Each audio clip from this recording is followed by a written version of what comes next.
So you can't hear me, then holler, but my name is Yoram Bauman. I do appear before you this afternoon as the world's first and only stand-up economist. Thank you. It's too late, it's too late.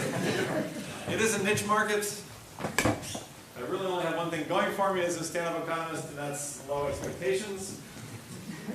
Actually, that's not true. I have one other thing going for me as a stand-up economist. I get to make fun of macroeconomists. You know I'm a real economist because I can make fun of subdisciplines that are totally indistinguishable to people on the outside.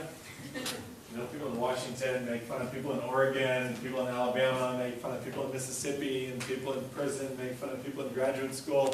I did go through 5 years of graduate school. I got my Ph.D. in economics, only to decide that I wanted to do stand-up comedy.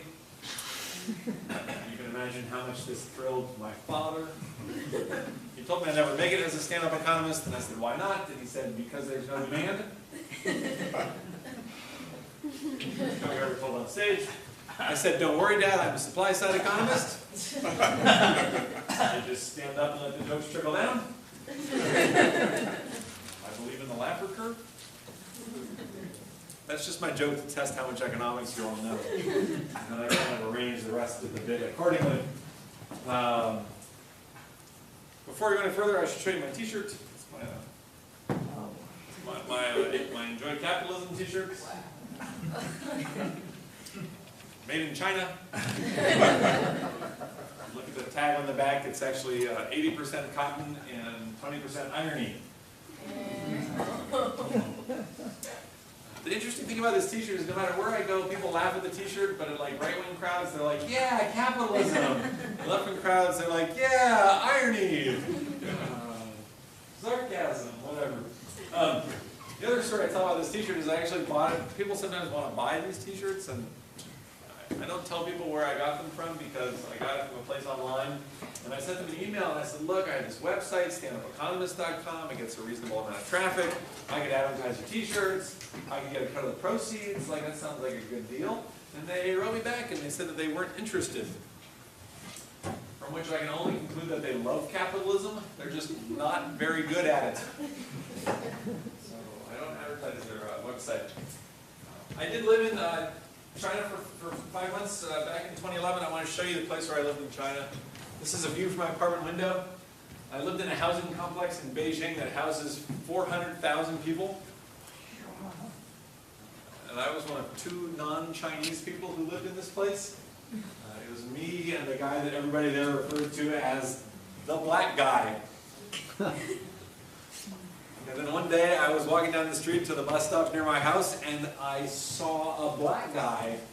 And I kind of lost my sense of propriety, right? Like I walked up to him and I stared at him and I kind of pointed at him and I was like, you know, you must be the... But before I could get the words out, he pointed at me and he said, you must be the white guy. Sure enough, I was the white guy. He was the black guy. Super nice guy. He was from Ghana. He's on a scholarship. We went to McDonald's. We had lunch. International sign of friendship. Anyway, this is a view from my apartment window. About 5% of the time it looked like this. You can see this apartment block down the street. Much more often the view from my apartment window looked like that. Still some pretty serious pollution problems in China. Everybody in China knows that China owns like $3 trillion in U.S. government debt. They don't necessarily understand what that means. I had one fellow there who insisted to me, he was really mad. He said, America is a loan shark. And I was like, that is exactly backwards, right? America is not a loan shark. America is like a borrowing whale. It's like floating in a sea of our own treasury debt. And this guy in China was like, don't talk to me about that treasury debt. You know it's lousy. And here in China, we're pissed off that you sold us that treasury debt. And I said, you know, that's kind of interesting because in America, we're pissed off that you bought it. And I just like to point out that this is the opposite of the way that economics is supposed to work. You're supposed to get mutual benefits from trade, and to end up in a situation where you have voluntary transactions between 2 parties and both of them are unhappy. Like, that actually takes a considerable amount of effort. Anyway, I apologized to the fellow in China. I said I was sorry, you know, I apologize on behalf of my entire country. And I I said that if I could go back in time, I would have encouraged China to invest that money somewhere else, like Greece.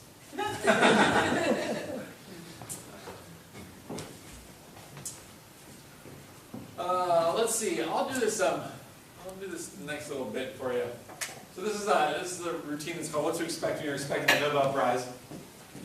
Since the Nobel Prize in Economics came out just a couple of weeks ago, so you know, I hope lots of folks in this room are thinking about winning a Nobel Prize someday. So I want to tell you what to expect. So you should, if you're looking at the Nobel Prize in Economics, you should expect an early morning phone call from a long dead economist. So when you win the Nobel Prize, you get a phone call that comes in kind of a reasonable hour Sweden time.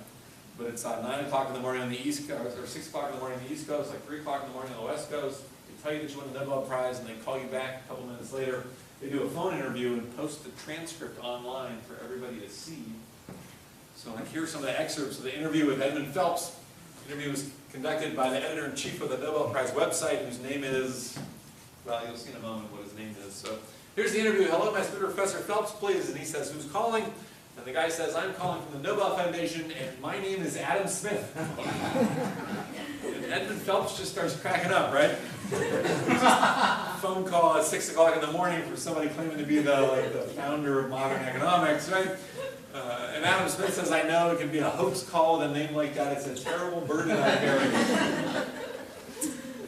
So one of the cool things about looking through these transcripts is you get to see kind of the human side of these famous economists. And I don't know if anybody here reads Us Weekly. Us Weekly has a little segment that's called "Celebrities or Stars, They're Just Like Us," right? It's like, celebrities go to the grocery store, and celebrities use the ATM machine, and, you know, for pictures, these sorts of things. So I sort of think they should start doing a little thing called Nobel Prize winners, they're just like us. So here's another excerpt. This is with Leonard Hurwitz and his wife Evelyn. Leonard Hurwitz, the oldest person to win the Nobel Prize in any field, not just economics. So here's the interview with him in 2007. Adam Smith calls up and says, "Good morning, Professor Hurwitz." And he's like, "Hello?" And his wife says he's hard of hearing. So Adam Smith says, "I'm sorry, I'll speak louder. Can you hear me now?" And his wife says yes. And then, "Thank you, my name is Adam Smith," and ha ha ha, they all start laughing. So I've got a couple of these cartoon economics books. I'm only going to mention them briefly. They're super fun. If anybody's interested, I'm happy to sell them at my cost, which is $10 a book. Actually, when I sell them at $10 a book, I actually lose money, like 50 cents a book, but I make up for it with volume. It works for Amazon.com, so it's going to work for me. And I'll mention that my co-author and I actually worked on a cartoon book about climate change, which I'm super excited about. It's going to come out in May, and it's going to be sort of a cartoon version of the IPCC report. So if anybody's interested in that, we're actually posting drafts online and welcoming feedback from everybody. So if you're interested in that, let me know. One of the fun things in the econ books is we have a whole series of jokes that try to explain what people won the Nobel Prize for. So like, here's Jim Tobin saying, "Don't put all your eggs in one basket." And the famous tweet is like, "Congratulations, win the Nobel Prize." And this is actually based on a true story. This was in Tobin's obituary. He died maybe 10 or 15 years ago. And he won the Nobel Prize for something called portfolio selection theory, which is partly about like trading off risk versus reward and building optimal portfolios and this sort of stuff. So when he went to get the Nobel Prize at the press conference, the reporter said, "Well, tell us about portfolio selection theory." And Tobin said, "Well, you know, like," he started talking about equations and things like this, and the reporter said, "No, that's too hard, like make it simple." And so Tobin said, "Well, it's kind of like, don't put all your eggs in one basket." And then the next day, headlines around the world said, "Economist wins Nobel Prize for don't put all your eggs in one basket." So this is a true story. The other ones were just made up. Here's like Gary Becker saying sometimes crime does pay. So Becker's at the University of Chicago, and he won for applying sort of the economic way of thinking to things we don't necessarily think about as being economics, like crime and drug addiction and family dynamics. John Nash has figured out the optimal strategy for rock, paper, scissors. So if you've seen the movie A Beautiful Mind, or read the book, that's John Nash. George Agarlof says buying an individual health insurance policy can be a real pain in the neck.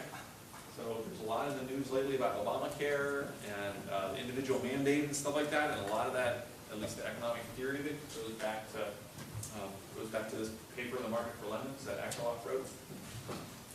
Super cool paper, interesting fellow. Also, the husband of Janet Yellen, right, who is been nominated to be the next head of the Federal Reserve. Joseph Stiglitz says sometimes the invisible hand is invisible because it's not there.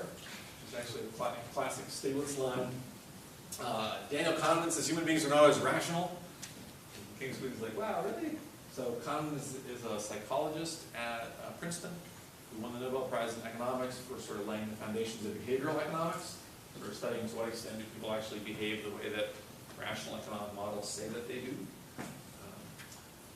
Eleanor Ostrom says there's more than one way to scale a fish. So she won for looking at tragedy of the commons situations around the world, especially fisheries, and looking at to what extent could local communities sort of get out and solve those tragedy of the commons kinds of problems. And then someday, somebody, probably Marty Weitzman at Harvard, is going to win for this idea that the way to get people to pollute less is to make polluting expensive. So he's an environmental economist. He actually did kind of the early work back in the 70s comparing what we would now call carbon taxes and cap and trade systems.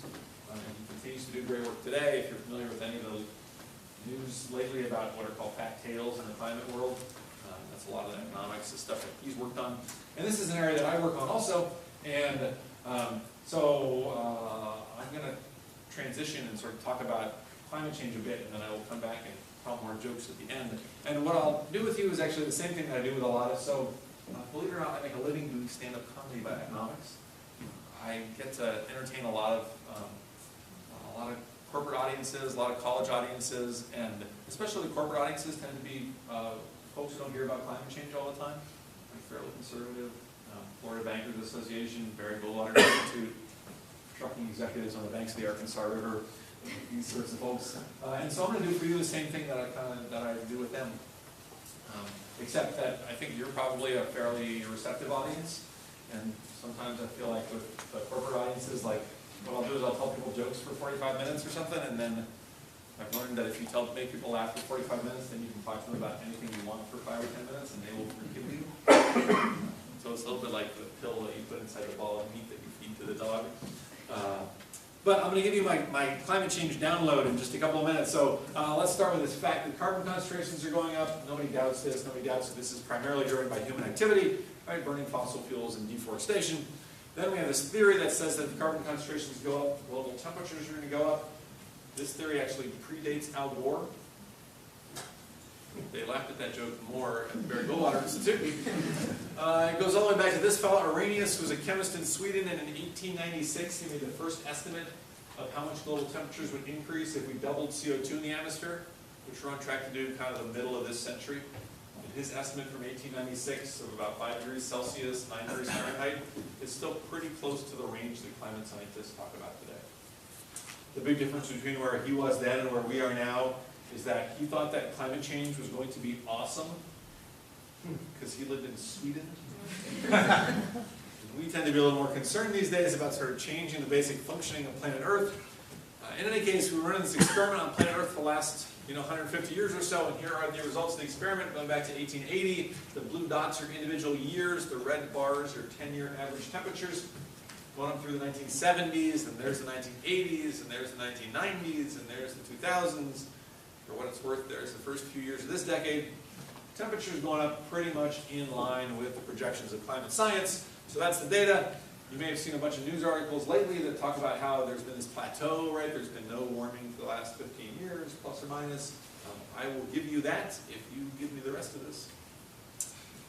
So that's what the data shows. If you happen to not believe that humans are partly responsible for increasing global temperatures, I will try to find common ground with you anyway. And the common ground comes from the way that economists think about pollution problems, which, as Marty Weitzman mentioned earlier, and our cartoon mentioned earlier, is that the way to get less pollution is to make polluting expensive. And when you make polluting expensive, you get market forces working to promote conservation and innovation and the development of new technologies and all the things that I, at least, love about capitalism. All right, so what I work on as an environmental economist is sort of using the tools of economics and the power of capitalism to protect the environment. A couple of policy tools to talk about, like a carbon tax or an auction cap and trade system, but the point of those policies is to drive up the price of fossil fuels. This is generally the part in my talk where people stop laughing, because it's hard to convince people that we should be paying more for gasoline and electricity and things like this. but there is a side benefit to these policies, you know, other than like the main benefit of potentially saving the world. And the side benefit is that if you do these policies right, you generate a pile of revenue. And the government can do all sorts of stuff with that revenue. I'm sure you all have your own ideas about what the government can do with a pile of revenue, but the idea that I work on and talk to folks about is that we could be using most or all of that revenue to reduce or eliminate existing taxes. So it's called environmental tax reform, or tax shifting, or revenue neutral tax swaps. The idea being that we should have taxes on things we want less of, like pollution, and then we can use the revenue to have lower taxes on things we want more of, like jobs and income and savings and investment. And this is where I find common ground with folks like George Will. So George Will, Washington Post columnist, pretty conservative fellow. He came to one of my classes a few years ago. He doesn't believe that humans are partly responsible for increasing global temperatures, but I asked him if he would support replacing part of the payroll tax, part of the employment tax in this country, with a carbon tax. And he said that he was all for it, because he hates the payroll tax. And with unemployment at 8%, I hate the payroll tax. Right? And Al Gore hates the payroll tax. Al Gore says we should tax what we burn and not what we earn. So I asked George Will what he thought about the fact that he and Al Gore agreed on this particular issue. And George Will said, well, he said, an idea should not be held responsible for the people who believe in it. In any case, certainly kind of economists across the political spectrum, from folks on the left like Paul Krugman to both of Mitt Romney's chief economic advisors, Greg Mankiw and Glenn Hubbard, people like Art Laffer, think that this is a fine idea. And there's even a place that's done this. So we're here in Washington State, up to our north in the Canadian province of British Columbia. They actually have what many economists consider to be the best climate policy in the world. It's actually passed by a right-of-center government in British Columbia. Back in 2008, they said, look, we want to do something about climate change. We don't want to grow government. We want it to be market-friendly. And what they got was a revenue-neutral carbon tax. So here's what the policy looks like. Carbon tax is, it's not nothing. So the carbon tax is now $30 per ton of CO2. So to put that in context, that's 30 cents a gallon of gasoline approximately. It's about 3 cents a kilowatt hour of coal-fired power. Half that for natural gas, 15 cents a burn of natural gas, if you prefer to think about it that way. And so it's not an insignificant carbon tax. All the money that's generated from that carbon tax, $5 billion over 6 years or so, is used to reduce personal and corporate income taxes in the province of British Columbia. So BC now has the lowest personal income taxes in Canada. They have the lowest corporate income tax rates in the G8 group of rich democracies. There's an offset for low-income households. Really a super smart policy. I mean, if you asked a bunch of economists to design a climate policy, they would give you something very much like the BC carbon tax. And I'm proud to say that I had a very, very small role in helping to make this happen, because like 15 years ago I had an internship at a place called Sightline Institute, which is a think tank. Alan Durney's executive director up in Seattle. We worked on a book called Tax Shift, and that was one of the little pieces that kind of got the ball rolling up there. I'm now a fellow at Sightline, and I like to say, so I've kind of been affiliated with them for about 15 years. I like to say that I've had every job there that doesn't involve getting paid. So I've been an intern and a volunteer, and now I'm a fellow. So they do great work. So the BC carbon tax has been in place since 2008. Super interesting politics, if you want to ask about that. It was actually, so like I said, passed by a right-of-center government. In the next election, the left-wing party actually campaigned against the carbon tax. So really very fascinating politics. I'm happy to chat about more if you're interested. But it's now been, 5 years, and we can actually see how the policies worked. So first of all, here's GDP growth. British Columbia is in green, all of Canada is in blue. So BC is actually outperforming Canada as a whole in terms of economic growth. And so there's certainly no evidence that the carbon tax has hurt BC, and there's actually some studies now that suggest that the carbon tax has helped, basically because corporate income taxes in particular are more of a drag on the economy than carbon taxes. Carbon taxes are kind of a better tax than the taxes that are being reduced. In British Columbia, we can also look at motor gasoline consumption. Here's motor gasoline consumption again. BC is in green, all of Canada is in blue. The big drop at the beginning is because of the financial crisis. My title for this slide is Economics Works. When you make things more expensive, people buy less of them. So, let's do questions at the end. There's maybe carbon emissions have fallen by maybe 10% overall in BC, which is really terrific. I mean, it's really, it may not sound like all that much to you, but it's a super, super policy. So what I do is, since I do comedy kind of around the country and stuff, I proselytize to people about the VC carbon tax. And I'm happy to say that I work with a group here in Washington State, and we are working on a campaign, hopefully leading to a ballot measure next year, to bring a VC-style carbon tax to Washington State. Let me tell you how that could work. So we're looking at a revenue neutral carbon tax for Washington State. The basic premise of this is we're going to cut your sales tax by a full percentage point and make you pay more for gasoline. That's the deal. All right, so to go into a little bit of the details, so we're going to cut the state sales tax by a full percentage point. That may not sound like all that much, but it is a huge whack of money. It's like $1.2 billion a year, hundreds of dollars a year for an average family. We're also going to fund the working families rebate. Working families rebate, I don't want to wonk anybody out, so I'll briefly describe it, happy to take questions about it. It is essentially an earned income tax credit, which is the largest anti-poverty program in the United States. A bunch of states have state-level bump-ups of the federal earned income tax credit. And Washington State, even though we don't have a state income tax, we have this working families rebate that sort of works the same way. It's structured as a sales tax rebate, but it's essentially an earned income tax credit for low-income working households. It was passed by the legislature, signed by Governor Gregoire a number of years ago. It's never been funded. So it sits there unfunded, and $200 million would fund the working families rebate at a really terrific level. We could eliminate the B&O tax for manufacturers. So manufacturers get hit relatively hard by a carbon tax. We could reduce, so the B&O tax is a business tax for manufacturers. The B&O tax is kind of a weird tax. It's a tax based on gross receipts. So how you can pay tax based on all the revenue that you get. So this could move manufacturers to a system where instead of paying taxes based on how much revenue they take in, they pay taxes based on their carbon emissions, which kind of does a much better job of lining up social goals with kind of profit maximization goals from inside companies. And the numbers work out pretty well in terms, we actually think this would be a net plus for a lot of manufacturers in the state. We could also double or triple the small business B&O tax credit. All right, so you can do all these things. So this is about $1.2 billion, this is about $200 million, that's about $300 million. Add it all up, you start talking about real money. $100 million here, $100 million there.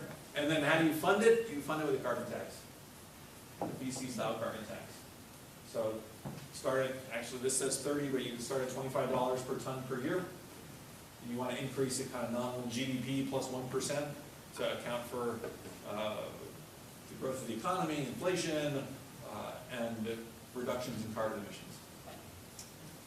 So if you're interested in learning more about that, our organization is called carbonwa.org, and that's what we're working on. I saw a couple of hands up, so why don't we, let's see, how do we want to do this? Can I take a couple, if there are clarifying questions?